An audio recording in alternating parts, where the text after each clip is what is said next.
ছেলে আমাদের কাছেই ছিল। আমার মা আর আমি মিলে দেখে রাখতাম। আমার বোনের ছেলেটা খুব ছোট ছিল। এর মধ্যেও আমার শাশুড়ি, যে আমার বোনের শাশুড়ি ছিল আগে, সেই 2 মাসের মধ্যে আমার দুলাভাইকে অনেক মেয়ে দেখিয়েছে। তার আত্মীয় স্বজন, ঘটক দিয়ে, অন্যান্য মেয়েদেরকে দিয়ে দেখিয়েছে বিয়ে করানোর জন্য। সে কোনোভাবেই এই বাড়ি থেকে আর মেয়ে নিবে না। এই দিক দিয়ে আমার দুলাভাই চাচ্ছিল আমাকে বিয়ে করতে, যাতে করে তার ছেলেটা মায়ের আদর পায়।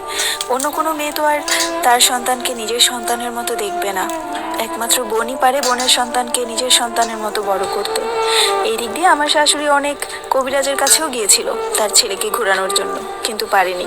এমনকি আমাদের বাড়িতে এসেও যা তা গালিগালাজ করে গেছে। আমার মা শুধু একটাই কথা বলেছিল যে সন্তানটার কথা ভেবে অন্তত এই সম্পর্কটা আপনি মেনে নিন। আপনি না মানলে আমরা বিয়েটাও দিতে পারছি না। আমার একটা মেয়ে তো চলেই গেছে। আমি চাইলেই কিন্তু আমার ছোট মেয়েটাকে একটা ভালো জায়গায় বিয়ে দিতে পারি, কিন্তু আপনাদের নাতির কথা ভেবে আমার ছোট মেয়েটাকেও বিসর্জন দিতে রাজি আছি। এত ছোট একটা বাচ্চা কিভাবে বড় হবে অন্য মানুষের কাছে? আর অন্য কোনো মেয়ে কখনোই নিজের সন্তান হিসেবে নিবে না, আপনি এটা খুব ভালো মতোই জানেন। আমার শাশুড়ি ছিল নাছোড়বান্দা, উনি কিছুতেই আমাকে নিবে না।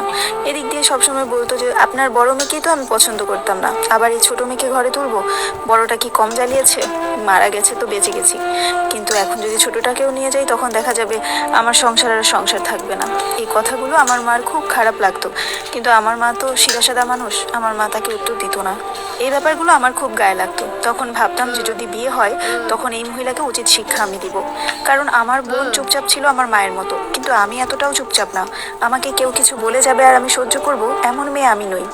অনেক কসরতের পর আমাদের বিয়েটা হয়। দুলাভাই যখন আমাকে বলে যে আমি তোমাকে বিয়ে করব, কিন্তু তোমার ইচ্ছার বিরুদ্ধে আমি কখনো তোমার শরীরে স্পর্শ করব না, তখন আমার কাছে মনে হলো যে না, এই মানুষটা আসলেই বিশ্বাসযোগ্য। আর তাছাড়া আমার বোনের স্বামী যখন সে ছিল, কখনোই আমার দিকে নজরে তাকাতো না।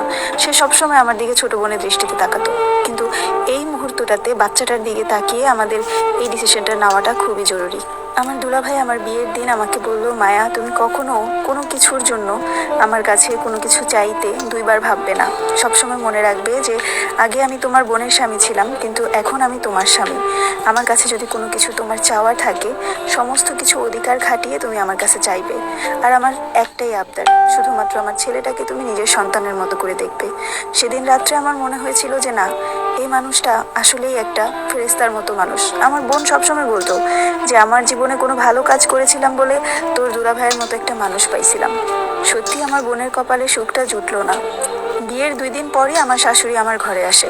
2 দিন পর্যন্ত সে আমার সাথে কোনো কথা বলে না, এমনকি আমার কোনো কিছুতেই সে আসে নাই। আমার বিয়ের দিন সে অজ্ঞান হয়ে পড়েছিল, হসপিটালাইজ ছিল। সে চায়নি আমাদেরকে দোয়া করতে, সে আমাদেরকে বরণও করতে চায়নি, কারণ তার পছন্দই ছিল না আমাদের বিয়েটা হোক। সে আমাকে না হলে পছন্দ করতো না বুঝতাম, বা আমার বোনকেও পছন্দ করতো না, কিন্তু তাদের যে নাতি ছিল, মানে আমার বোনের যে সন্তান, তাকেও সে পছন্দ করতো না। সে শুধু চাইতো তার ছেলের টাকা সে একা একা খাবে। শাশুড়িরা, আসলে সব শাশুড়িরা খারাপ হয় না, আর সব ছেলের বউরাও শাশুড়িদেরকে নিয়ে শুধু শুধু বদনাম করে না। আমি অনেক কষ্টে এই কথাগুলো বলছি।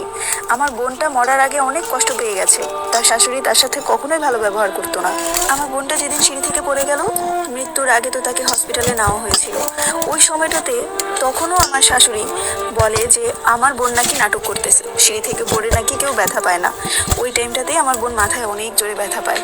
তারপরেই সে স্ট্রোক করে, আর স্ট্রোক করে হসপিটালের সাথে সাথে মারা যায়। ব্রেনের ভিতরে নাকি রক্তক্ষরণ শুরু হয়ে যায় যখন সিঁড়ি থেকে পড়ে যায় তখনই। আমার বোনের মাথায় অনেক কিছুর চাপ ছিল, অনেক ডিপ্রেশনে থাকতো। সব সময় ওর মাথায় কাজ করতো যে এই বুঝি ওর স্বামীটাকে ওর শাশুড়ি কেড়ে নিল, এই বুঝি ওদের ডিভোর্স করিয়ে দিল। কিন্তু এখন আমার সাথে এগুলো করতে পারে না, তাই হয়তো বা আমাকে সে বেয়াদব নামে চিনে। আমার বোনের সাথে যা যা করে যেত, আমার সাথে সেই কাজগুলো করতে পারে না। এর জন্যই সে আমাকে বিয়ে করাতে চায়নি, কারণ বিয়ের আগেই দেখেছে আমি একটু চঞ্চল টাইপের মানুষ। যখন সে আমার সাথে কিছু করতে না পারে, তখন আমার সাথে আমার ছেলের ঝামেলা লাগিয়ে দেয়। মানে আমার স্বামী বাসায় আসলে বলে আমি ছেলের খেয়াল রাখি না, সৎ মা দেখে হয়তো বা ভালো মতো আদর যত্ন করি না। নিজের মা হলে তো আর এরকম ফেলে রাখতে পারতাম না, অথচ আমি আমার সন্তানের যেভাবে খেয়াল রাখি, মনে হয় না পেট থেকে জন্ম দিলেও ওই সন্তানের এভাবে খেয়াল রাখে মানুষ। আমার কাছে সবসময় মনে হয় আমার বোনের আমানত এটা।